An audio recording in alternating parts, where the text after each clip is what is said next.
Mereka menuduhnya tidak menarik lagi dan membawa sial karena kehamilannya memperlambat karier Bimo. Namaku Amara, usiaku 27 tahun. Aku tinggal di sebuah rumah mewah bergaya minimalis di kawasan perumahan elit Citra Asri, Surabaya. Atau setidaknya, dulu tinggal di sana. Rumah itu berdinding putih dengan aksen kayu jati, halaman depan yang rapi ditanami bunga krisan dan kamboja, dan garasi cukup untuk 2 mobil.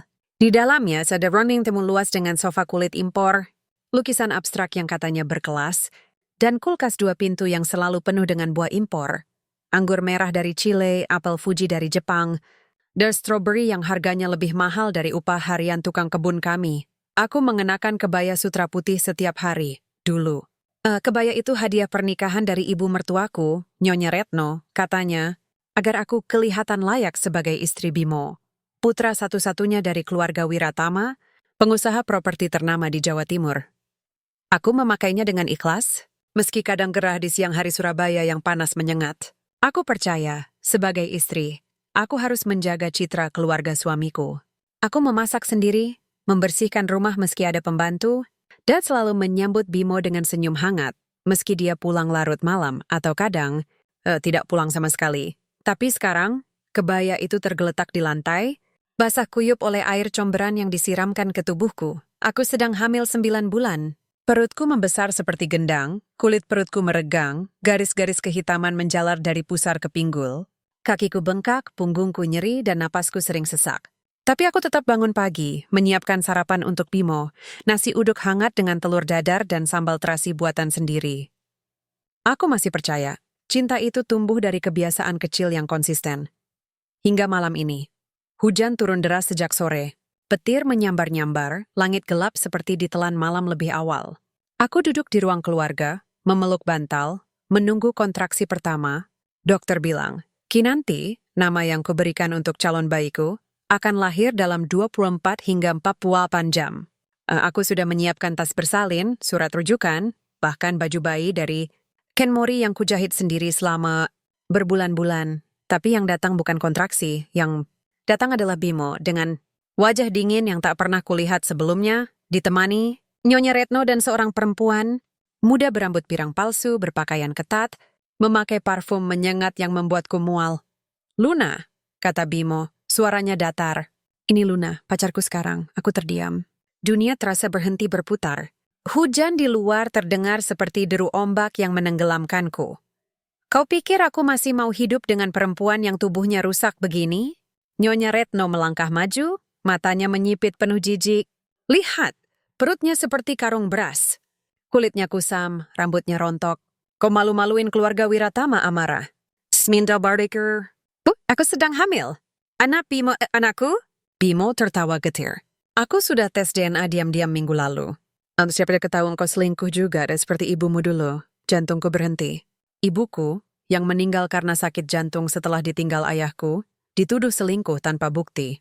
Dan kini, tuduhan itu dilemparkan padaku di saat aku paling rentan. Kau harus pergi malam ini, kata Bimo, suaranya tegas. Rumah ini milik keluargaku. Kau tidak punya hak tinggal di sini. Tapi, aku akan melahirkan besok. Aku tidak punya tempat, cari saja. Di emperan toko, di terminal, di mana saja. Teriak Nyonya Retno. Asal jangan di sini. Kau bawa sial. Sebelum aku sempat meraih tas bersalin, Luna, perempuan itu, mengambil ember berisi air hujan dari teras dan menyiramkannya ke tubuhku. Air itu dingin, kotor, bercampur lumpur. Kebayaku menempel di kulit, rambutku menutupi wajah, dan air mengalir ke mataku. Aku terjatuh, lututku menabrak lantai marmer yang dingin. Keluar, bentak Bimo. Sekarang, aku merangkak ke pintu, tangan memegang perutku erat-erat. Kinanti menendang-nendang, seolah protes atas kekejaman dunia yang menyambutnya. Di luar hujan semakin deras, petir menyambar. Aku berjalan tanpa alas kaki di jalan aspal yang licin, air hujan bercampur air mata mengalir deras di pipiku. Beberapa tetangga melihat, ada yang menutup tirai cepat-cepat. Ada yang berbisik, tuh istri Bimo ya. Katanya diusir karena tidak bisa kasih anak laki. Tidak ada yang menawarkan bantuan. Di lingkungan ini, reputasi lebih penting daripada kemanusiaan. Aku berhenti di bawah pohon trembesi di ujung gang. Napasku tersengal. Perutku mulai kram, kontraksi pertama. Aku menangis, bukan karena sakit, tapi karena rasa malu yang membakar jiwa. Aku, Amara, perempuan yang dulu dihormati karena kesopanan dan kerja keras, kini dianggap sampah oleh orang yang kucintai. Tapi di tengah kegelapan itu, sesuatu menyala dalam dadaku. Bukan amarah, bukan dendam, tapi tekad yang lebih keras dari marmer di rumah itu. Aku akan melahirkanmu, Kinanti. Dan aku akan bisa kami dushmantis dirty yang tak pernah mereka miliki. Aku tidak akan membalas kekejaman dengan kekejaman. Aku akan membuktikan bahwa perempuan yang mereka hina malam ini akan berdiri lebih tinggi dari gedung-gedung yang mereka banggakan. Aku mengusap air hujan dari wajahku, menarik napas dalam dan mulai berjalan lagi menuju jalan raya, menuju takdir yang tak pasti. Tapi kini ku genggam dengan tangan sendiri. Malam itu, di bawah hujan Surabaya yang tak kunjung reda, aku kehilangan segalanya. Tapi malam itu juga, aku menemukan diriku yang sebenarnya. Aku tidak tahu berapa lama aku berjalan malam itu. Hujan tak kunjung reda, dan setiap langkah terasa seperti menusuk daging. Kakiku telanjang, luka tergores batu, pecahan kaca, dan aspal basah yang licin. Perutku semakin kencang, kontraksi datang lebih sering, lebih sakit. Aku menahan napas, mencoba mengingat teknik pernapasan yang diajarkan bidan.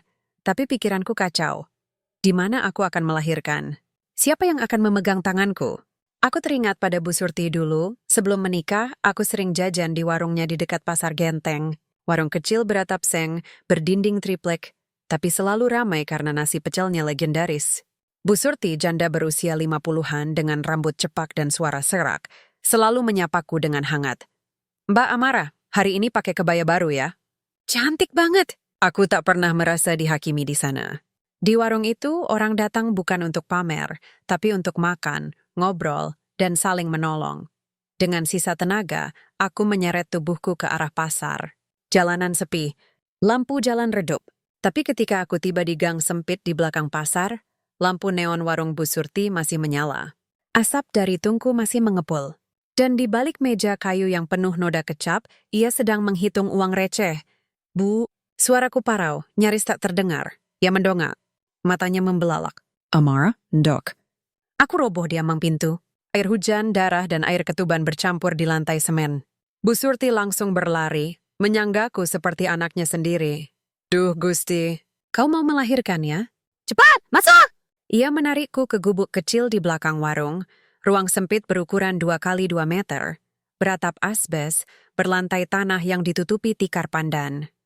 Di sudut, ada kompor minyak tanah, panci besar, dan tumpukan karung beras. Tapi di tengah, ia menggelar kasur busa tipis dan selimut batik lusuh. Tenang, Nduk. Ibu bantu, katanya sambil menggosok punggungku. Ia menelepon Mbah Sumi, bidan desa yang usianya sudah 70 tahun, tapi tangannya masih cekatan seperti dulu. Dalam waktu setengah jam, Mbah Sumi datang dengan tas kain berisi peralatan persalinan tradisional.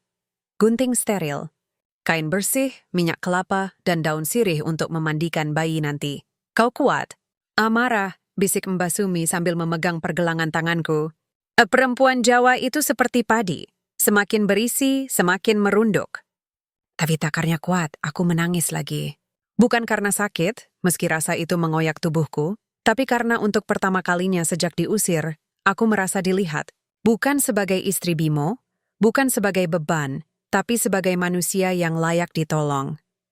Persalinan berlangsung selama 4 jam. Di luar hujan reda, ayam berkokok pertama kali saat fajar menyingsing. Dan tepat pukul 12 pagi, Kinanti lahir, mungil, kulitnya kemerahan, rambut hitam tebal, dan tangisnya nyaring seperti terompet kemenangan. Perempuan, kata Mbah Sumi sambil memotong tali pusar dengan tangan gemetar. Cantik seperti ibunya. Aku memeluknya erat. Tubuhnya hangat, baunya seperti susu dan bumi basah. Aku menangis tanpa suara. Di tengah kehancuran, Tuhan memberiku mutiara. Namanya Kinanti, bisikku. Artinya pengharapan. Bu Surti tersenyum lewat air mata. Nama yang indah. Dislaya di bawah siatap asing, tapi dengan cinta yang asli. Hari-hari pertama setelah melahirkan adalah ujian tersendiri. Aku lemah, demam, dan ASIku belum keluar lancar. Tapi Bu Surti tak pernah mengeluh. Ia memasak bubur sumsum dengan gula merah, merebus daun katuk untuk melancarkan ASI, dan menjaga Kinanti saat aku tertidur kelelahan. Ia bahkan menolak saat aku mencoba membayar. Uangmu simpan buat susu anakmu, katanya tegas. Kalau kau mau balas budi, bantu aku jualan besok. Nasi pecel butuh tangan muda, aku menurut. Pada hari ke-7 setelah melahirkan, aku duduk di bangku kecil di depan warung, menggendong Kinanti dalam gendongan kain batik, sambil membungkus nasi pecel untuk pelanggan. Awalnya malu, aku, yang dulu mengenakan kebaya sutra, kini duduk di tanah dengan baju kaos lusuh dan rambut diikat seadanya. Tapi lambat laun, aku menyadari, di sini tak ada yang peduli pada merek bajuku. Yang penting, nasinya enak, senyumku tulus, dan Kinanti tertawa riang. Pelanggan mulai mengenalku. Ini Mbak Amara ya? Yang jualan sama Bu Surti? Iya Pak, terima kasih sudah mampir. Anaknya lucu banget. Matanya besar kayak bapaknya ya. Aku hanya tersenyum, tak kuceritakan siapa bapaknya. Di sini Kinanti adalah milikku, dan milik cinta yang tulus. Bukan pengkhianatan. Namun, tak semua orang sebaik Bu Surti. Suatu sore, seorang perempuan berkebaya, bekas tetanggaku di Citra Asri, lewat di depan warung. Ia berhenti, memandangku dari atas ke bawah, lalu berbisik pada temannya. Lihat, itu Amara. Dibuang suaminya karena tidak bisa kasih anak laki. Sekarang jualan nasi di emperan pasar. Kasihan, ya. Tapi ya sudah, nasib. Aku menunduk, menahan panas di dada. Tapi Kinanti tertawa, menggapai-gapai wajahku. Dan tiba-tiba di ras malu itu lenyap, aku tidak malu lagi. Aku hidup. Aku bekerja. Aku membesarkan anakku dengan tangan sendiri. Itu lebih mulia daripada duduk di rumah mewah sambil pura-pura bahagia. Malam itu, setelah warung tutup, aku duduk di tikar, memandangi Kinanti yang tertidur pulas. Bulan purnama menyinari gubuk kami. Aku menghitung uang receh yang kudapat hari ini. 47 dizal aimirau. Cukup untuk susu dan beras besok. Dan untuk pertama kalinya sejak lama, aku merasa damai. Bukan karena hidupku mudah, tapi karena aku tahu aku tidak sendiri. Ada Bu Surti yang seperti ibu kedua, ada Mbah Sumi yang seperti nenek, ada Kinanti yang seperti malaikat kecil, dan ada Tuhan yang tak pernah meninggalkanku, bahkan saat dunia membuangku. Aku menutup mata, berjanji dalam hati, besok aku akan belajar lebih banyak. Aku akan menghitung untung rugi. Aku akan cari cara agar Kinanti tidak hanya makan nasi pecel, tapi juga punya masa depan. Karena dari bawah atap asing ini, kau akan membangun rumah yang sesungguhnya. 4 bulan dah berlalu sejak Kinanti lahir.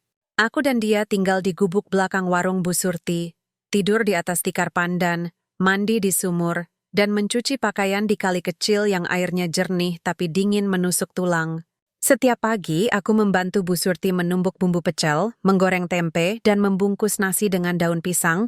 Setiap sore, aku menghitung uang receh di bawah lampu teplok, mencatat pengeluaran di buku kecil bergambar bunga, satu-satunya barang yang kubawa saat diusir.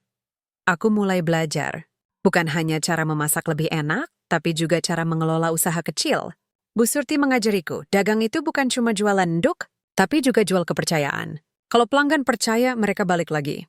Kalau tidak, mereka cari warung sebelah. Aku mengingat itu. Aku selalu tersenyum, memberi porsi sedikit lebih dan tak pernah menipu timbangan. Lambat laun, pelanggan mulai menyebutku Mbak Amara yang jujur. Itu lebih berharga daripada gelar Nyonya Wiratama yang dulu ku genggam. Tapi hidup di kota tetap keras. Sewa warung naik. Harga beras melonjak. Dan Kinanti mulai batuk yang tak kunjung sembuh meski sudah kubawa ke puskesmas. Dokter bilang udara kota terlalu kotor untuk paru-paru bayi, aku gelisah. Aku ingin memberinya udara segar, air bersih, dan tanah tempat ia bisa berlari tanpa takut tersengat polusi. Lalu, suatu sore, datanglah surat dari desa. Pak Tani, nama aslinya Pak Harjo, adalah teman lama almarhum ayahku. Mereka sama-sama petani di lereng Gunung Wilis Nganjuk. Dulu ayahku sering bercerita tentang Pak Harjo, lelaki sederhana yang punya hati sebesar sawahnya. Setelah ayah meninggal, Pak Harjo mengirim beras dan sayur setiap bulan selama setahun. Meski kami tak pernah membalas, surat itu singkat, Amara, kabar buruk tentangmu sampai ke desa. Kalau kau butuh tempat, datanglah. Aku punya gubuk kosong di kebun. Udara di sini sejuk. Kinanti pasti sehat di sini. Aku menangis membacanya. Di tengah dunia yang penuh pengkhianatan, masih ada orang yang ingat pada kebaikan ayahku. Dan kini, menawarkan tantangan pada anaknya. Tanpa pikir panjang, aku menjual sisa perhiasanku, cincin kawin yang kusembunyikan di sol sepatu, dan membeli tiket bis ke Nganjuk, perjalanan panjang. Kinanti tidur di pangkuanku, kepalanya bersandar di dada. Aku memandangi jendela, sawah menghijau, gunung menjulang, anak-anak berlari di pinggir jalan dengan kaki telanjang. Semua terasa lebih jujur. Saat tiba di desa, Pak Harjo sudah menunggu di halte kecil dengan gerobak sapi. Ia tua, rambutnya putih, punggungnya bungkuk, tapi matanya tajam dan hangat. "Kau mirip ayahmu," katanya sambil mengangkat tas kecilku. "Sama-sama keras kepala, tapi baik hati." Gubuk yang disediakan untukku berada di tengah kebun sayur Pak Harjo, jauh dari jalan raya, dikelilingi pohon pisang, pepaya, dan rumpun bambu. Atapnya dari genteng tanah, dindingnya dari bilik bambu, lantainya dari semen kasar, tapi di dalamnya ada kasur anyaman, kompor tanah liat, dan jendela kecil yang menghadap ke matahari terbit. "Ini rumahmu selama kau mau," kata Pak Harjo. "Kau boleh tinggal gratis, tapi kalau mau makan kau harus kerja." Aku mengangguk. "Terima kasih, Pak. Aku siap." Hari pertama bekerja di kebun, tubuhku remuk. Aku tak terbiasa mencangkul, menyangi rumput, atau memetik cabai di bawah terik matahari. Tanganku melepuh, punggungku nyeri. Tetapi setiap sore, Pak Harjo memberiku segelas wedang jahe dan berkata, tanah ini tidak memilih siapa yang layak. Ia memberi pada siapa yang mau bekerja. Aku belajar banyak. Aku tahu kapan wortel siap panen, bagaimana membuat pupuk kompos dari daun kering, dan cara mengusir hama dengan ramuan daun nimba. Aku juga belajar dari para petani perempuan di desa Mbak Sri, Bu Lestari, Mbok Minah, yang bekerja dari subuh hingga maghrib, lalu pulang memasak untuk suami dan anak. Mereka awalnya curiga, "Kau dari kota ya?" "Pasti cepat bosan," kata Mbak Sri suatu hari. Aku hanya tersenyum. "Aku belajar, Mbak. Aku ingin Kinanti tumbuh di tanah yang jujur." Perlahan mereka menerimaku. Mereka mengajarkanku menenun janur, membuat tempe, dan menyanyikan lagu dolanan untuk menidurkan Kinanti. Di sini tak ada yang peduli apakah aku pernah kaya atau diusir. Yang penting aku mau turun ke lumpur. Namun gosip tetap mengejarku. Suatu hari saat ke pasar desa, aku mendengar dua perempuan berbisik. "Dia itu istri dibuang loh. Hamil terus diusir suami." "Iya, katanya suaminya sekarang sama artis." Wah, pantas tinggal di gubuk Pak Harjo. Tidak ada laki-laki yang mau sama perempuan seperti itu. Aku menunduk, memeluk Kinanti erat. Rasa malu itu kembali, tapi kali ini lebih ringan. Karena aku tahu, mereka bicara tentang bayanganku di masa lalu. Tapi aku sudah bukan bayangan itu lagi. Malam itu, setelah Kinanti tidur, aku duduk di beranda gubuk, memandangi bintang. Udara dingin, harum tanah basah menyusup lewat celah bambu. Aku mengeluarkan buku catatanku dan mulai menulis ide. Selama bekerja di kebun, aku melihat potensi besar.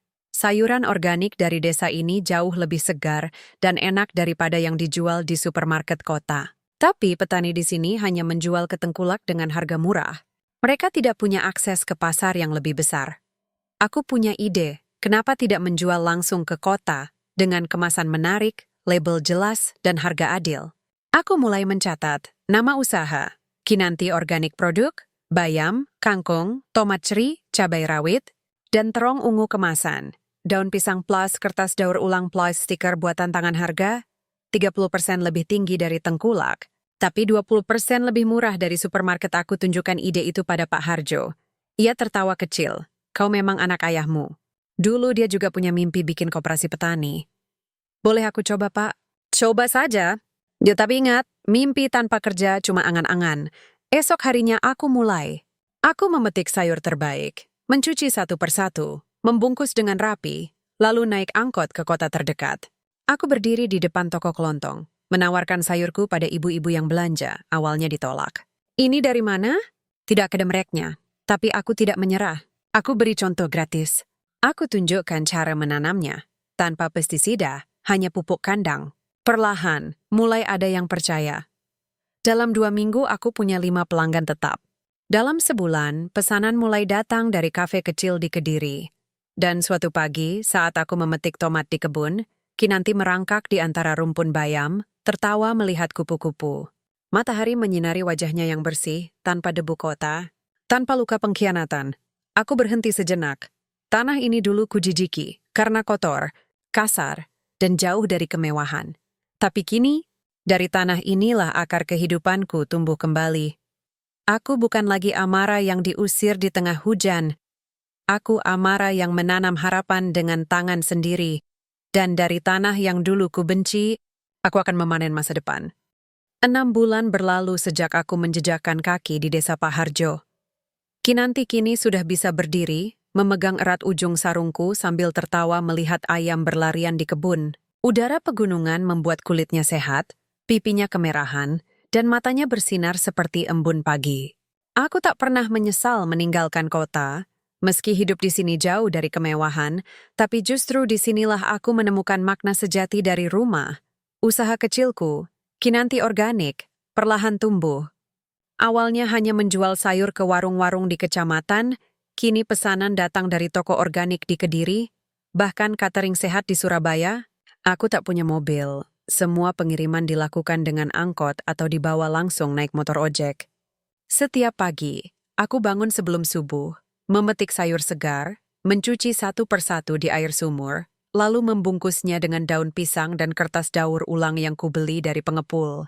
Di setiap bungkusan, kuletakkan stiker kecil bertuliskan, ditanam dengan doa, dipanen dengan cinta, Kinanti Organik. Pelanggan mulai mengenali ciri khas itu.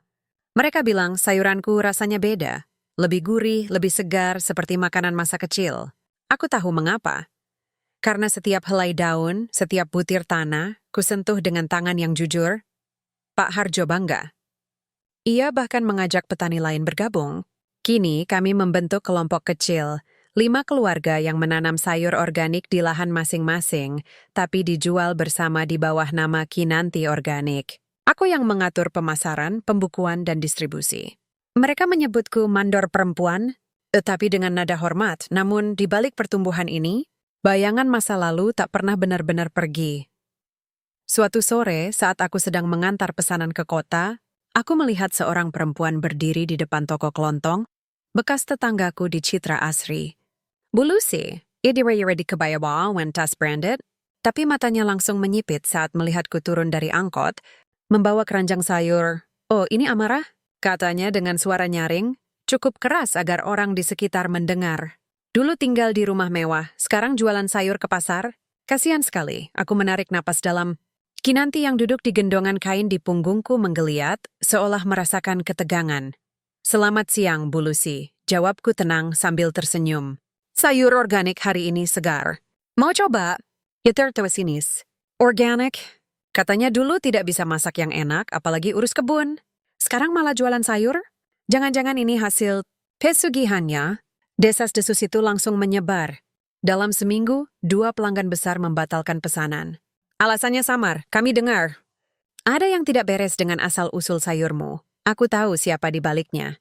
Bu Lucy punya saudara yang punya toko sayur di pasar, dan kini ia merasa terancam oleh Kinanti Organik yang mulai dikenal.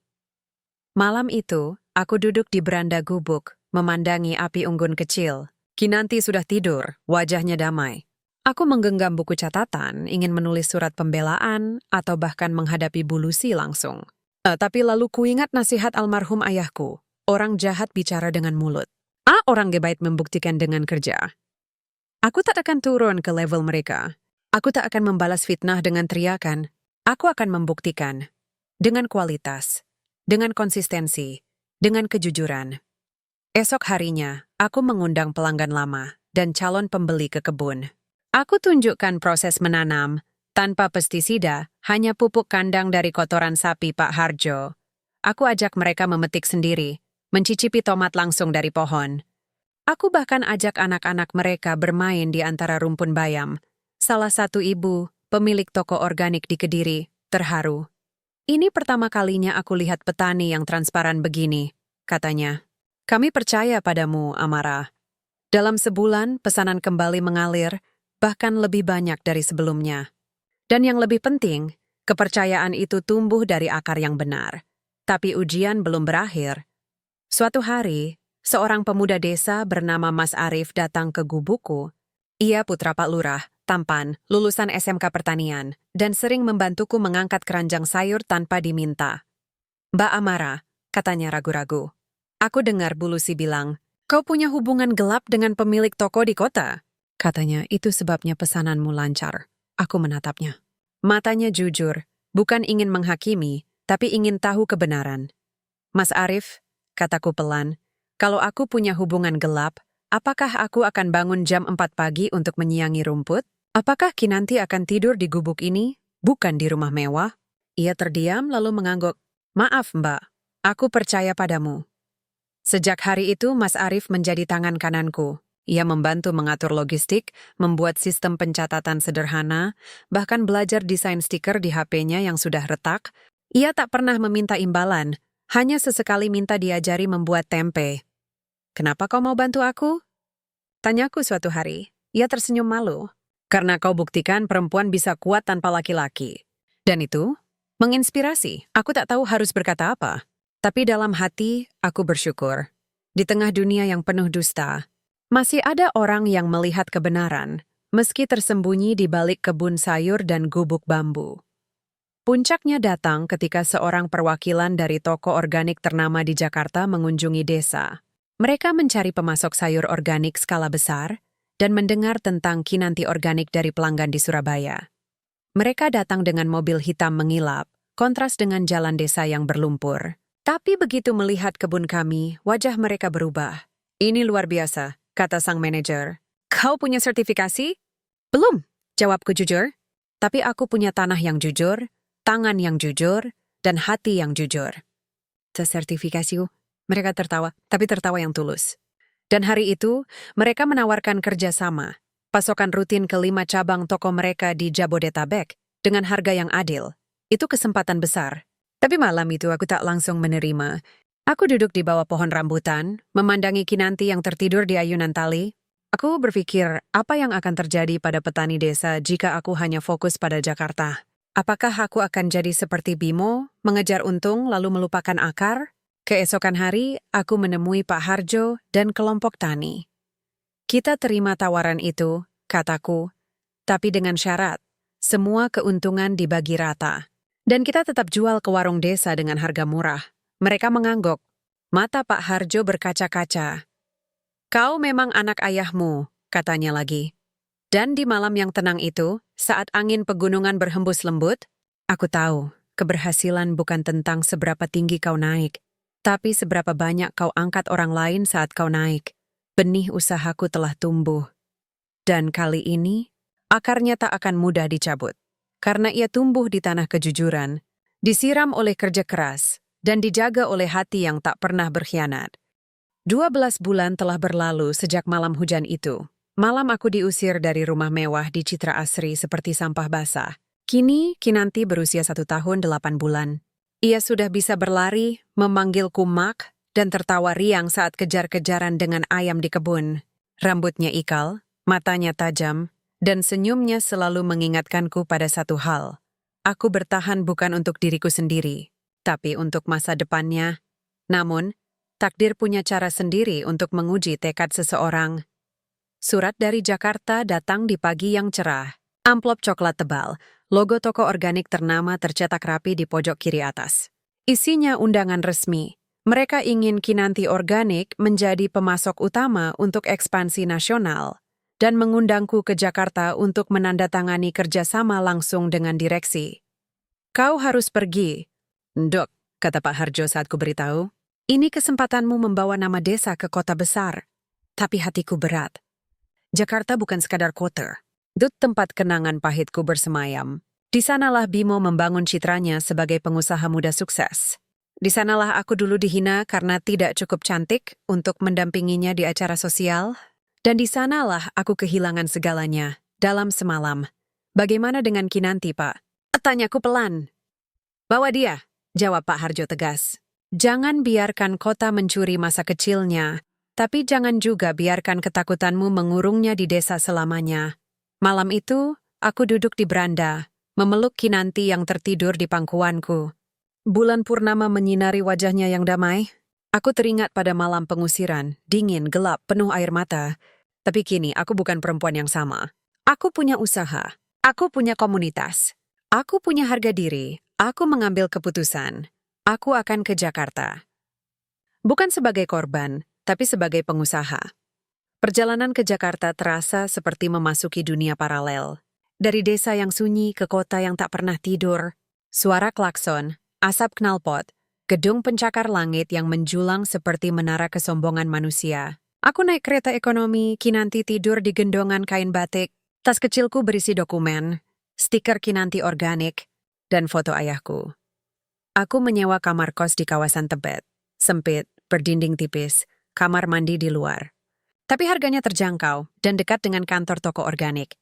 Setiap pagi, aku bangun jam 4, menyiapkan bubur untuk Kinanti, lalu berangkat naik angkot. Aku belajar naik Transjakarta, membaca peta, dan berbicara lebih tegas, karena di kota ini, keramahan sering disalahartikan sebagai kelemahan. Pertemuan dengan direksi berjalan lancar. Mereka terkesan dengan transparansi proses produksiku, dan Kilipike terkesan lagi saat aku menolak syarat mereka untuk mengurangi biaya dengan memakai pestisida tersembunyi. Kami butuh kepercayaan pelanggan, Bu, kataku tenang. Dan kepercayaan itu dibangun dari kejujuran, bukan dari keuntungan semu. Mereka setuju. Kontrak ditandatangani. Dan mulai minggu depan, Kinanti Organik akan masuk ke 5 toko utama di Jakarta, Bandung, dan Bekasi. Itu kemenangan besar. Tapi di tengah euforia, ada rasa was-was yang tak kunjung hilang. Bagaimana jika aku bertemu Bimo? Kota ini luas, tapi dunia pengusaha Jakarta kecil. Aku sering melihat wajah-wajah familiar di media sosial. Acara peluncuran produk, gala dinner, penghargaan 30 under 30. Dan suatu malam, saat menonton berita di warung nasi, wajahnya muncul di layar TV kecil, Bimo Wiratama. Ia berdiri di panggung, menerima penghargaan pengusaha properti muda berprestasi. Jasnya mahal, rambutnya disisir rapi, tapi matanya terlihat lelah. Kurus. Tidak seperti dulu, saat ia tersenyum percaya diri di pesta pernikahan kami. Di sampingnya, Luna tersenyum manis, mengenakan gaun merah menyala. Tapi sesuatu terasa salah. Di romantic tak menyentuh. Tidak ada keintiman, hanya sandiwara untuk kamera. Aku mematikan TV, jantung berdebar. Kinanti menarik ujung bajuku. Siapa itu? Dak siapa-siapa tak sayang, kejawabku, suaraku sedikit bergetar. Hanya orang lama. Tapi malam itu aku tak bisa tidur. Kenangan menghantui. Suara hujan, air comberan, kebaya basah, dan kata-kata kejam Nyonya Retno. Kau bawa sial! Aku bangkit, berjalan ke jendela kos yang menghadap ke jalan raya. Lampu kota berkedip seperti bintang palsu. Dan di tengah kegelapan itu, aku berjanji pada diriku sendiri. Aku tidak akan lari, aku tidak akan sembunyi. Jika takdir mempertemukan kami lagi, aku akan berdiri tegak, bukan sebagai korban, tapi sebagai perempuan yang telah bangkit dari lumpur. Beberapa hari kemudian, aku sengaja melewati kompleks Citra Asri, hanya untuk melihat, dan yang kudapati membuatku terhenyut. Rumah mewah itu, dulu simbol kejayaan keluarga Wiratama, kini terlihat kusam, cat dinding mengelupas, taman depan dipenuhi semak liar, dan di gerbang ada spanduk besar, dijual cepat, harga nego. Aku berhenti sejenak, menggendong Kinanti. Seorang satpam lama, Pak Joko, melihatku. Matanya membelalak. Mbak Amara? Astaga, kau baik-baik saja? Aku mengangguk. Alhamdulillah, Pak. Rumah itu sudah lama kosong, bisiknya. Bimo bangkrut. Proyeknya gagal. Luna kabur bawa uang. Sekarang dia tinggal di apartemen sewa di pinggiran. Aku tak berkata apa-apa, tapi di dalam dada tak ada rasa senang. Hanya sedih. Sedih melihat betapa rapuhnya kejayaan yang dibangun di atas kebohongan. Aku melanjutkan langkah, Kinanti tertawa melihat kupu-kupu di trotoar. Dan di saat itu aku sadar, aku tidak iri pada kejatuhan mereka. Aku hanya bersyukur, karena jalan yang kupilih, meski penuh duri, membawaku ke tempat yang jujur. Malam itu, aku menulis di buku catatanku, kesuksesan bukan tentang memiliki lebih dari orang lain, tapi tentang menjadi diri sendiri, tanpa harus menginjak orang lain.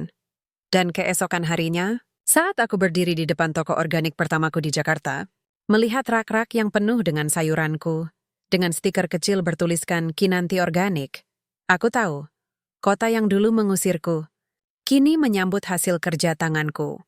Dan aku tak perlu membenci siapapun untuk membuktikan nilaiku. Cukup dengan berdiri di sini, dengan kepala tegak, hati tenang, dan tangan yang masih mau bekerja. Jakarta mengajarkanku banyak hal, salah satunya betapa rapuhnya kehidupan di kota besar.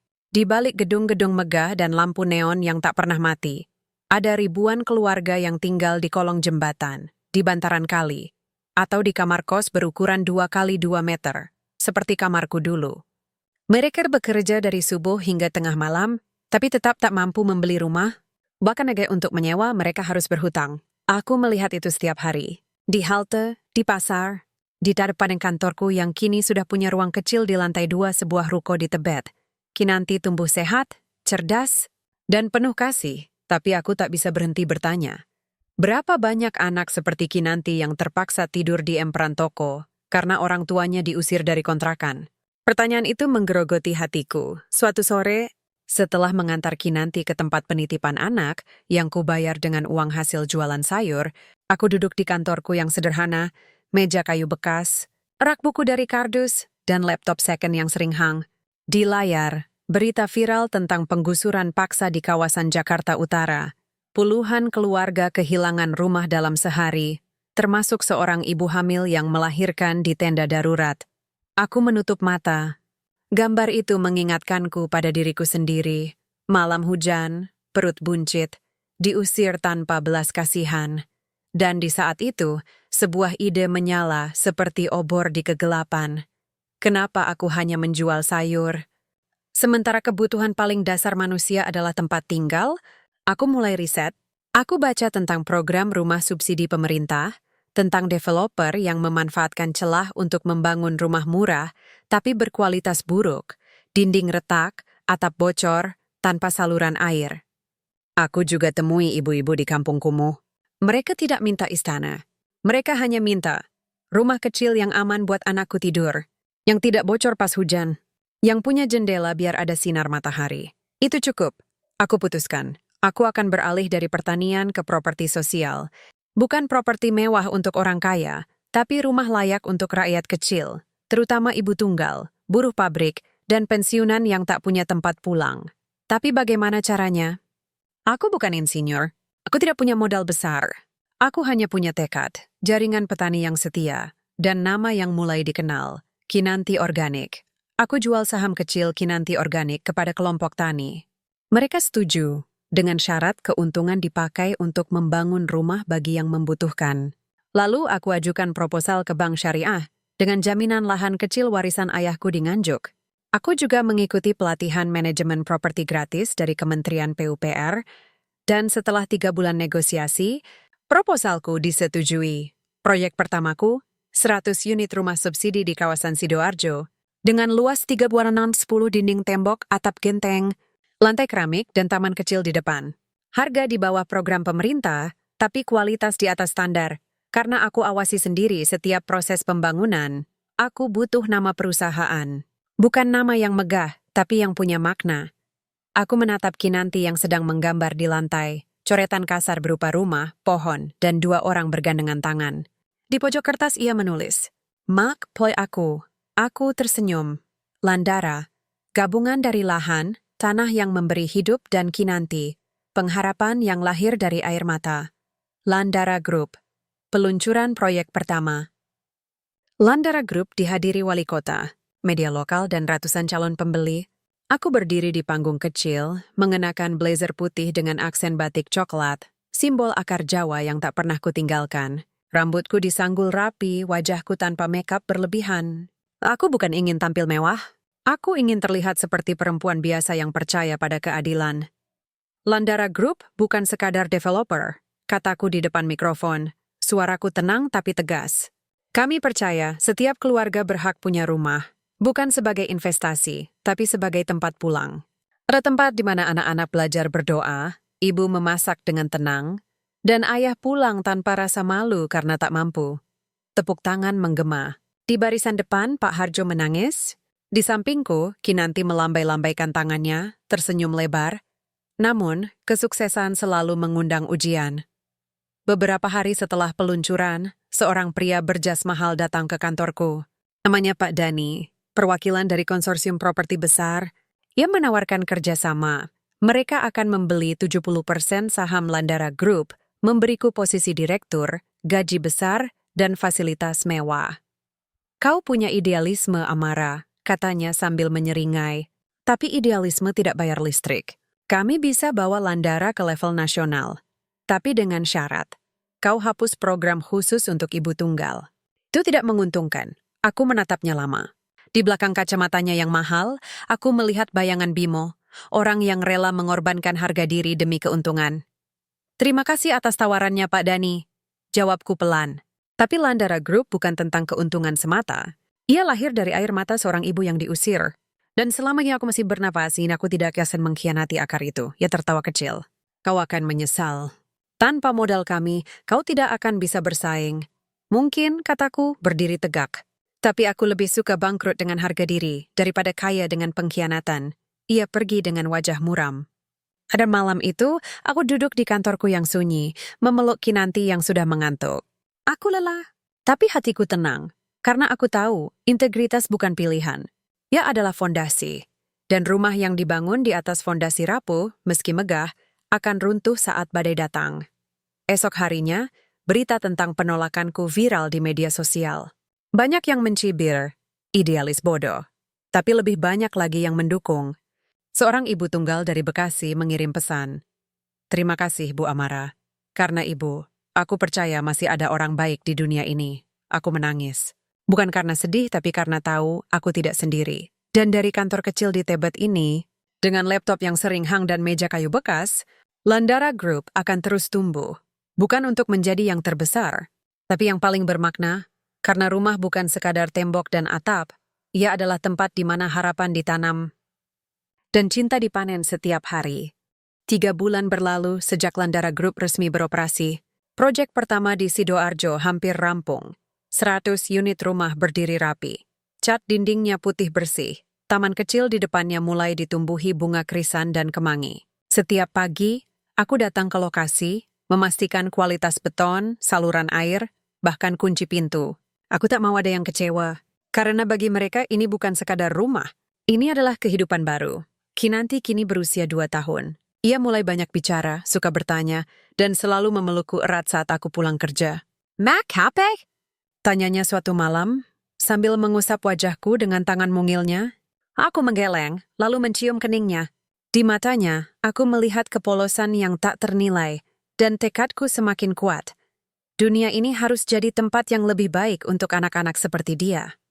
Namun, takdir punya cara sendiri untuk menguji kedamaian yang kuperjuangkan. Suatu siang, saat aku sedang rapat dengan tim konstruksi, resepsionis memberitahu bahwa ada tamu tak dikenal yang ingin bertemu tanpa janji temu. Katanya penting, Bu. Dan dia menangis di lobi. Aku mengernyit. Siapa yang menangis di kantorku? Ketika aku keluar dari ruang rapat, aku melihatnya. Luna. Rambut pirang palsunya kini pudar, berubah kecoklatan karena sering dicat ulang murah. Gaun ketat yang dulu jadi senjatanya kini diganti dengan kaos lusuh dan celana jeans sobek. Wajahnya pucat, matanya bengkak, dan tubuhnya kurus seperti ranting kering. Ia langsung berdiri begitu melihatku, tangannya gemetar. Amara, aku tahu aku tidak berhak datang ke sini. Tapi, tolong, aku terdiam. Jantungku berdebar, tapi bukan karena takut. Melainkan karena kenangan yang kembali menghantui. Malam hujan, air comberan, tawa kejamnya saat menyiramku. Ada apa, Luna? Tanyaku, suaraku datar. Tak marah, tapi tak hangat. Ia menunduk, suaranya parau. Bimo, meninggalkanku. Semua uangku habis. Aku diusir dari apartemen. Sekarang aku tinggal di kos-kosan kecil di pinggiran, dan aku tidak punya pekerjaan. Ia mengangkat wajah, matanya penuh air mata. Aku tahu kau punya perusahaan sekarang. Aku lihat di berita. Aku minta maaf. Dan kalau kau mau, aku bersedia kerja apa saja. Bahkan jadi tukang sapu, ruangan hening. Timku menatapku, menunggu reaksiku. Di benakku, suara dendam berbisik. Ini kesempatanmu membalas. Suruh dia merasakan hina seperti yang kau rasakan dulu.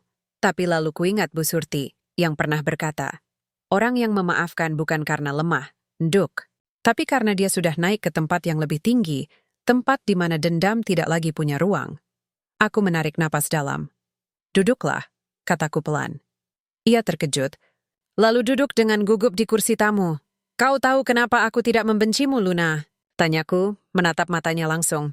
Karena kebencian itu seperti racun yang kau minum, berharap orang lain yang mati. Aku sudah minum racun itu sekali, malam pengusiran itu. Dan aku bersumpah tidak akan meminumnya lagi. Ia menangis lebih deras. Aku tidak akan memberimu uang, lanjutku.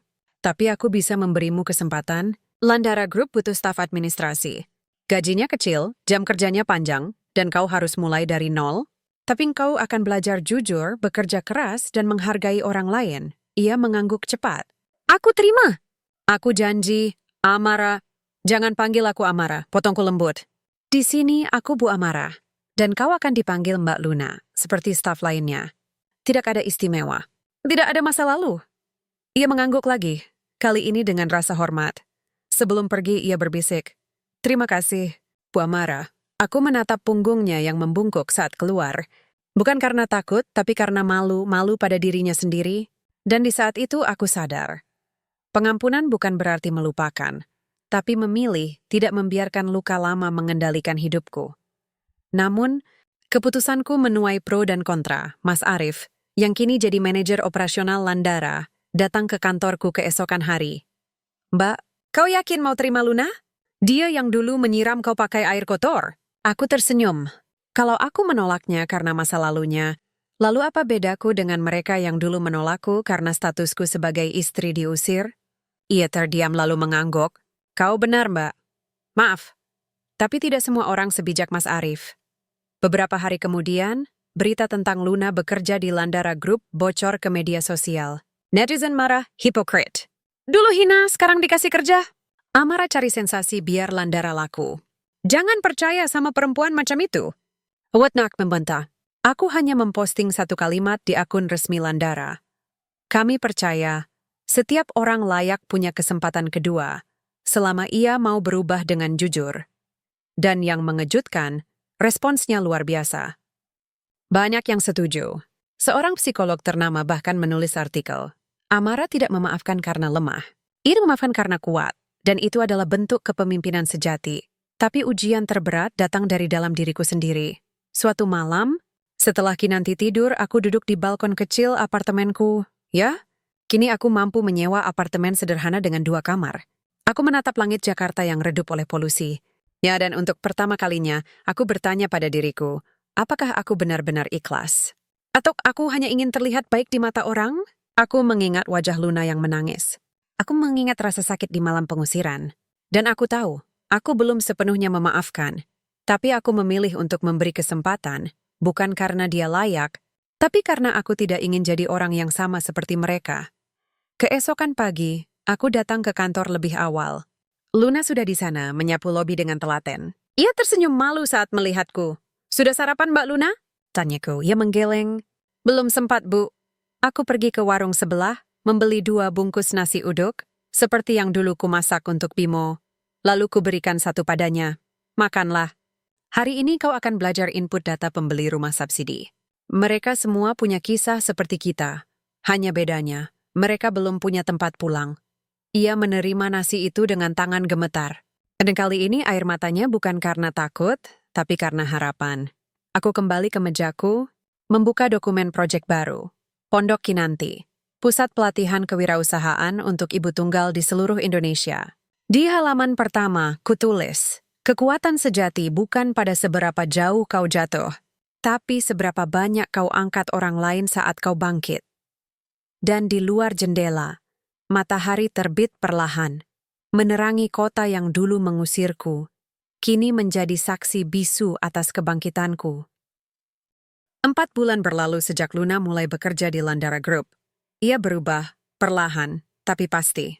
Tak ada lagi sikap sombong, tak ada lagi suara tajam. Ia datang lebih awal, pulang paling akhir, dan selalu membantu rekan kerja tanpa diminta. Bahkan, ia mulai ikut program pelatihan keuangan untuk staf. Dan suatu hari dengan malu-malu, ia menyerahkan tabungan pertamanya. Uang cukup untuk bayar kontrakan 3 bulan ke depan. Terima kasih, Bu Amara, katanya suatu sore, suaranya rendah tapi tulus. Kau beri aku tempat untuk jadi manusia lagi. Aku hanya mengangguk. Tak perlu kata-kata panjang. Perubahan itu sudah cukup. Namun pada balik ketenangan ini, badai lain sedang mendekat. Badai yang kuduga tak akan pernah kusaksikan dengan mata kepala sendiri. Berita pertama datang dari surat kabar lokal.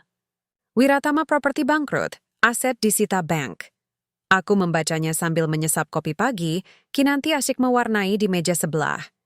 Foto Bimo terpampang di halaman 3. Wajahnya kusut, mata cekung, jas yang dulu selalu rapi kini lusuh dan kebesaran. Di bawahnya, berita tentang Nyonya Retno. Rumah mewah di Citra Asri akhirnya dilelang, dan tak ada pembeli karena struktur bangunannya rusak akibat proyek gagal suaminya. Aku menutup koran. Tak ada rasa senang, hanya getir. Karena aku tahu, kejatuhan mereka bukan kemenanganku. Itu hanya bukti bahwa roda kehidupan memang berputar. Dan siapapun bisa jatuh. Bahkan yang dulu berdiri di atas puncak. Tapi aku tak menyangka, roda itu akan membawa mereka langsung ke pintuku. Suatu pagi yang cerah, tim pemasaran melapor bahwa ada 3 calon pembeli yang datang tanpa janji, tapi sangat bersikeras ingin melihat unit rumah subsidi di proyek Sidoarjo.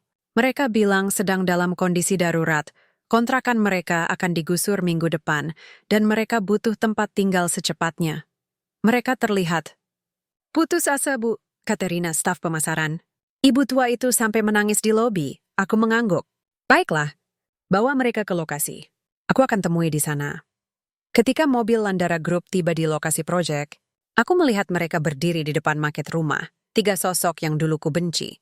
Kini terlihat seperti bayangan masa lalu yang rapuh. Bimo dotor rambutnya acak-acakan, jasnya compang-camping, wajahnya penuh jerawat stres. Nyonya Retno tubuhnya kurus, kebaya mahalnya kini lusuh. Rambutnya diikat asal, matanya sayu Luna. Tapi bukan Luna yang bekerja denganku. Ini Luna yang dulu. Masih sombong. Masih memakai parfum murah yang menyengat. Mereka tidak melihatku. Aku berdiri di balik tenda proyek, mengamati dari kejauhan. Rumah ini kecil sekali, gerutu Nyonya Retno, suaranya parau. "Dulu kita punya kolam renang sendiri." "Diam, Bu," bentak Bimo, matanya merah.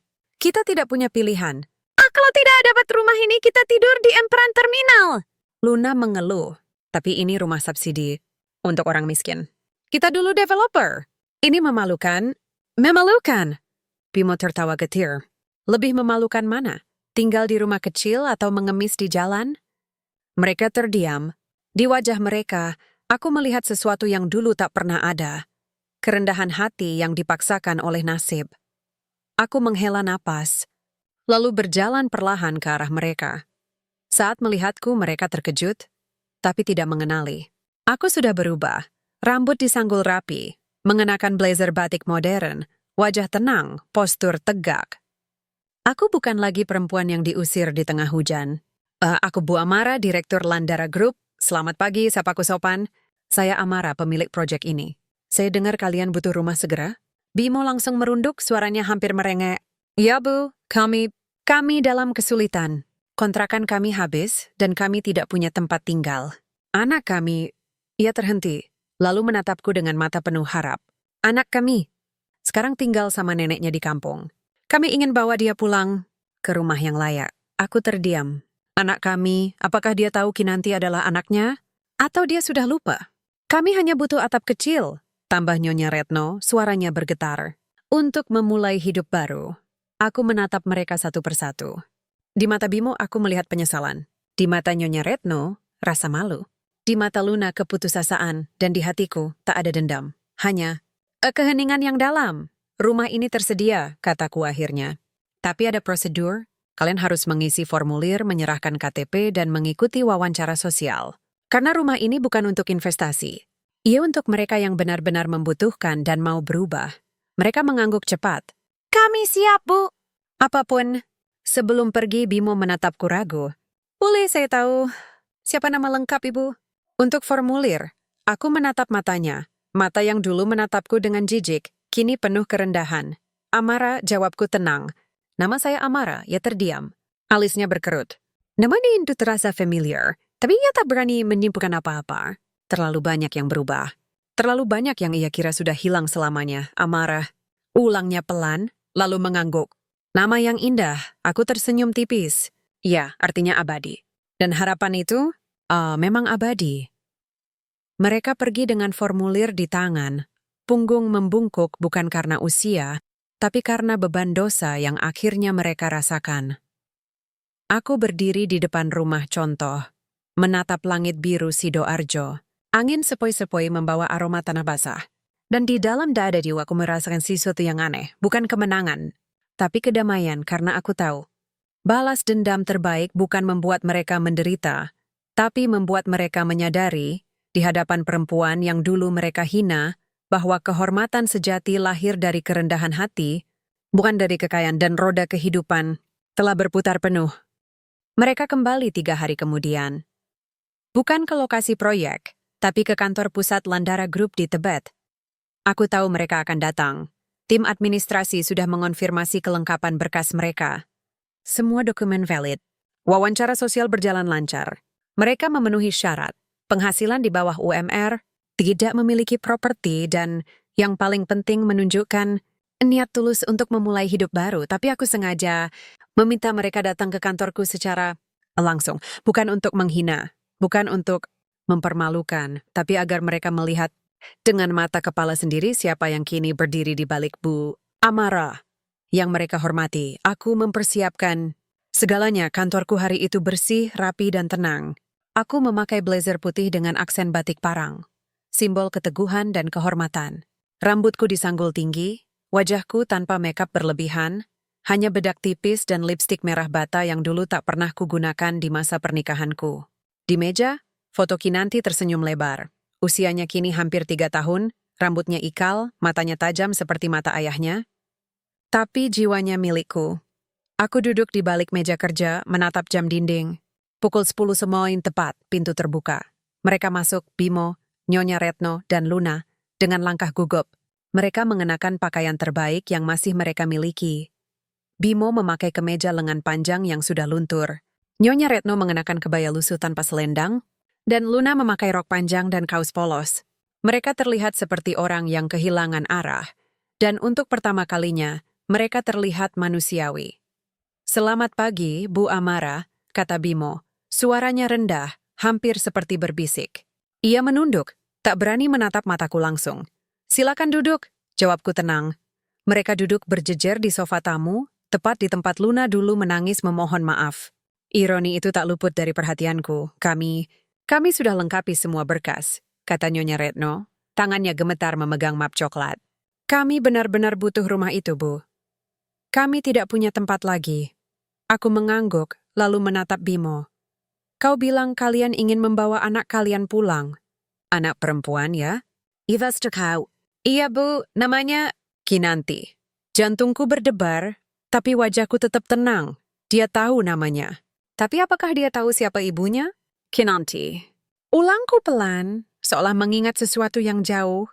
Nama yang indah. Artinya pengharapan. Mereka saling pandang, bingung.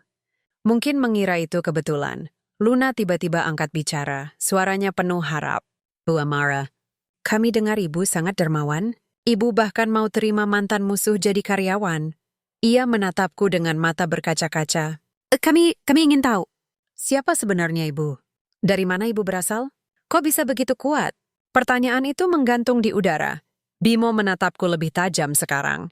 Ada sesuatu yang berkedip di matanya. Kenangan yang mulai menyusup. Ia memperhatikan bentuk alisku, lekuk rahangku, cara aku duduk tegak. Tapi ia menggeleng seolah menolak pikiran itu. "Siapa pemilik Landara Group?" Tanyanya tiba-tiba, suaranya bergetar. "Kami dengar dia perempuan muda dari Jawa. Pernah jatuh, lalu bangkit." Aku menatapnya lama. Lalu perlahan, aku berdiri. Kinanti, yang sedang bermain di ruang sebelah, berlari masuk, memeluk kakiku. "Mak, aku mau ikut rapat." Semua mata tertuju padanya. Dan di wajah Bimo aku melihatnya, pengenalan, matanya membelalak. Mulutnya sedikit terbuka. Ia menatap Kinanti, wajahnya, rambutnya, bahkan caranya memeluk, lalu menatapku lagi. Wajahku, posturku, caraku menyentuh rambut Kinanti. "Kau," bisiknya, suaranya nyaris tak terdengar. "Kau, Amara?" Aku tidak menjawab langsung. Aku hanya menatapnya tenang, tanpa kebencian, tanpa kemenangan. Lalu, dengan suara yang jelas, tenang, dan penuh martabat, aku berkata, "Saya Amara." Dunia seolah berhenti. Nyonya Retno terhuyung, tangannya memegang dada. Luna menutup mulut, air matanya langsung mengalir. Bimo terdiam seperti patung. Wajahnya pucat, matanya berkaca-kaca. Ia menatap Kinanti yang kini menatapnya balik dengan polos, tanpa dendam, tanpa prasangka. Ini Anakku? Tanyanya pelan, suaranya pecah, aku mengangguk. Ya, anakmu. Lahir di bawah atap asing, dibesarkan di tanah yang kau anggap rendah. Tapi ia tumbuh sehat, cerdas, dan penuh cinta. Karena aku memilih membesarkannya dengan kejujuran, bukan kebencian. Bimo menunduk. Bahunya gemetar. Dan untuk pertama kalinya sejak aku mengenalnya, ia menangis. Maafkan aku, bisiknya, suaranya hancur. Aku tidak tahu. Aku pikir kau sudah... Aku hampir mati, potongku lembut. Tapi aku memilih hidup. Untuk dia. Aku menunjuk Kinanti, yang kini bermain dengan pensil warna di lantai. Nyonya Retno jatuh berlutut. Amara, anakku. Maafkan ibu. Ibu buta oleh kesombongan. Aku tidak menyuruhnya berdiri. Aku hanya berkata, rumah itu tersedia. Tapi ingat, atap ini tidak menaungi pengkhianat. Ia menaungi mereka yang mau berubah.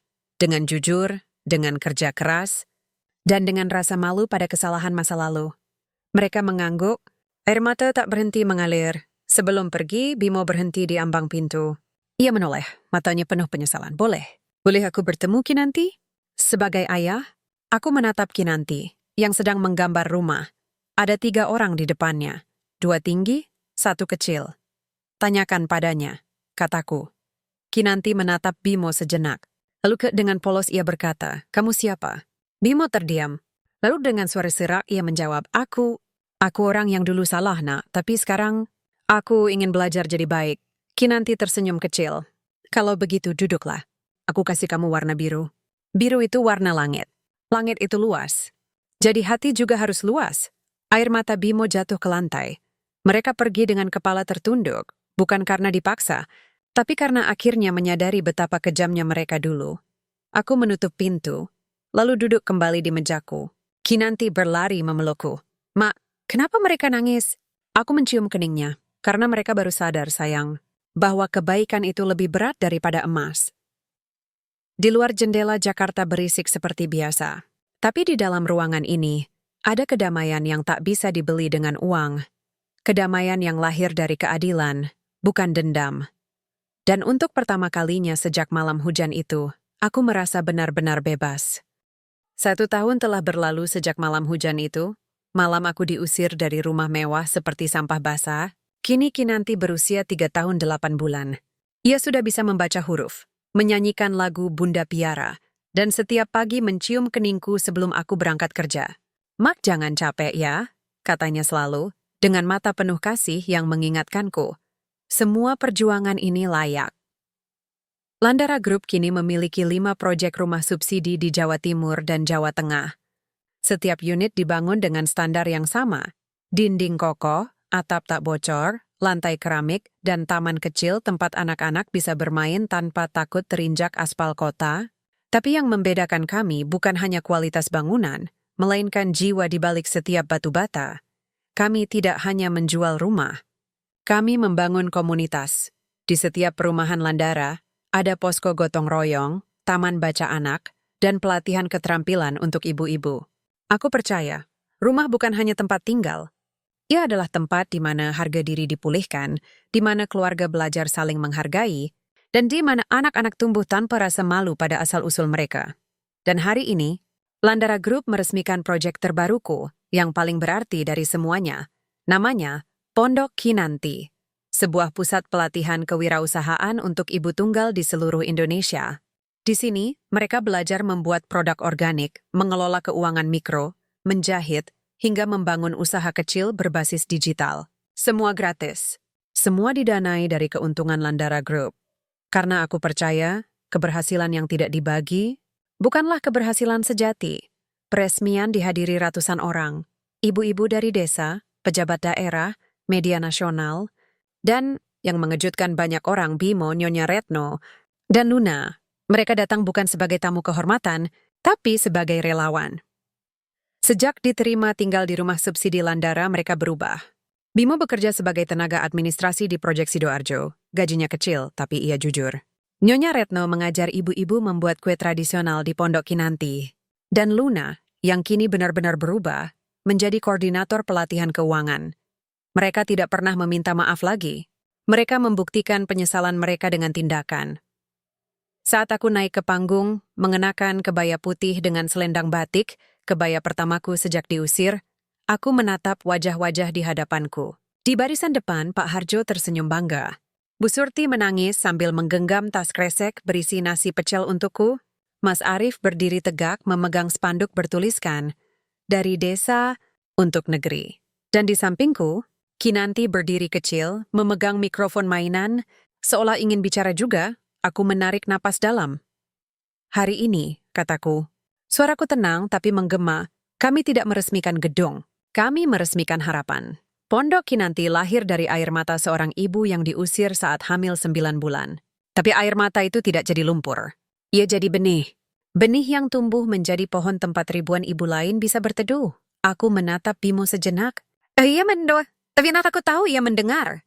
Balas dendam terbaik bukan membuat orang yang menyakitimu menderita, tapi membuat mereka menyadari, di hadapanmu, bahwa kebaikan itu nyata.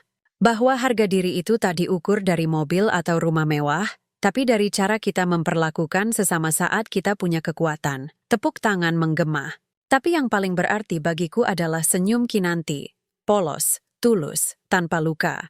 Usai acara, aku duduk di beranda Pondok Kinanti, memandangi matahari terbenam di balik perbukitan. Kinanti tidur di pangkuanku, kepalanya bersandar di dadaku. Angin sepoi-sepoi membawa aroma bunga melati dari taman. Bimo mendekat ragu-ragu. "Boleh? Aku duduk?" Aku mengangguk. Ia duduk di bangku kayu di sebelahku, menatap langit. "Aku tidak layak meminta maaf lagi," katanya pelan. "Tapi, terima kasih. Karena kau, aku belajar arti malu. Dan dari rasa malu itu, aku mulai jadi manusia lagi. Aku tidak menjawab dengan kata-kata. Aku hanya menunjuk Kinanti yang tertidur pulas. Dia tidak tahu siapa kau dulu, tapi dia tahu siapa kau sekarang. Itu yang penting." Ia mengangguk, air matanya jatuh diam-diam. Malam itu, sebelum pulang, aku berdiri di depan gerbang Pondok Kinanti. Di atas pintu, terpampang plakat kayu bertuliskan kalimat yang kususun sendiri. Rumah ini dibangun dari air mata, diperkuat oleh kerja keras, dan dinaungi oleh keadilan. Siapapun boleh masuk, selama ia datang dengan hati yang mau berubah. Aku menatap langit malam yang penuh bintang. Jakarta masih berisik di kejauhan. Tapi di sini, di tanah yang dulu ku benci, kini tumbuh ribuan harapan. Aku bukan lagi Amara yang diusir di tengah hujan. Aku Amara yang membangun rumah dari reruntuhan masa lalu. Dan dari rumah itu, aku memberi tempat pulang bagi mereka yang kehilangan arah, termasuk mereka yang dulu mengusirku. Karena pada akhirnya, bukan tinggal bayi saya tentang siapa yang jatuh, tapi tentang siapa yang berani berdiri dan mengulurkan tangan.